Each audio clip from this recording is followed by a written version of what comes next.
Let's take a look at the global pandemic numbers now. There are more than 1.7 million cases of COVID-19 around the world. The U.S. is reporting more than 20,000 deaths, surpassing Italy as the country with the most fatalities. Today alone, the U.S. recorded more than 1,700 deaths. And in each state, the local governments are struggling with making decisions about schools reopening and church services on this Holy Weekend. Jennifer Johnson reports. As America becomes the world's greatest victim of COVID-19, government officials continue to plead with citizens to stay home. But on this Holy Weekend, there's a state-by-state debate over allowing people to attend religious services.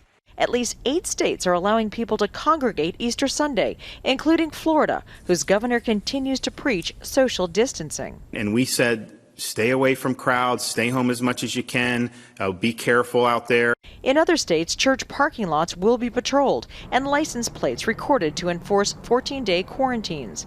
But in most cities and towns, pews will be empty, the faithful looking for hope through online services. Be patient. Endure. The Reverend Timothy Cole will speak to his congregation through video after COVID-19 put him in intensive care for 21 days and forced nearly 400 of his parishioners to self-isolate. If anyone was to come to church and get the virus and die, then I think we would all feel really terrible. President Donald Trump backed off from his earlier hope of filling up Easter Sunday churches. Now he's focused on slowly reopening businesses and plans to meet with a new task force studying that next week. The World Health Organization and White House coronavirus doctors are warning if lockdown measures are lifted too early, infection rates could soar again. It's his choice, but I certainly will continue, as I've always had, to give my honest assessment of the scientific and data that is really the evidence that I base my judgments on. But local leaders are really in control of what will reopen and what will stay closed.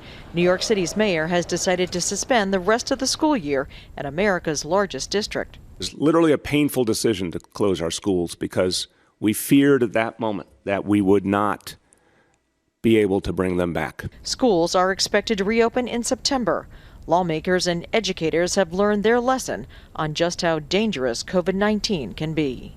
Jennifer Johnson, Global News, Washington. Developing nations are already in crisis with weak economies, fragile healthcare systems, and food scarcity. As Redmond Shannon reports, COVID-19 will likely cause even more death and destruction in this part of the world. In developing nations like Uganda, COVID-19 threatens to be even more devastating than it has been in Italy, Spain, or New York. Weak healthcare systems, poor sanitation and cramped living conditions could all contribute to a higher death toll. And with much of the planet on lockdown, these nations don't have the financial resources to support those unable to work. The UN says more than half of the world has no access to income support.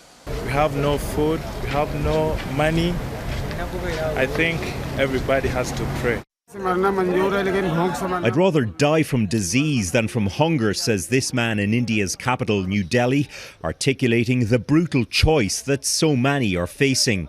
The World Food Programme says the crisis will likely worsen the situation in Africa's Sahel region. Drought and violence there have already put millions more at risk of hunger this year. So our major challenge now, all the area, all the routes are blocked and the access are really limited, and we are trying to prepare ourselves to help to avoid the corona spread. For medics preparing for COVID-19, the challenges and dangers are even greater than in the West. We cannot fight a battle when we do not have ammo.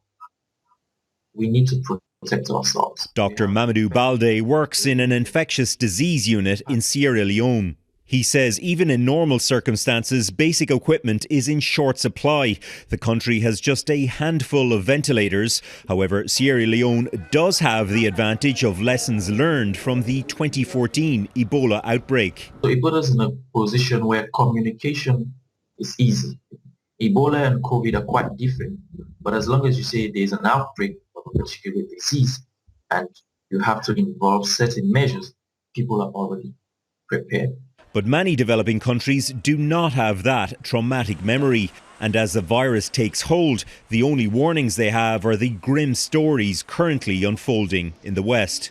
Redmond Shannon, Global News, London.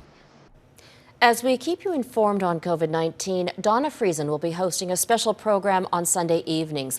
It's called Coronavirus, the New Reality, and it starts tomorrow at 7 p.m.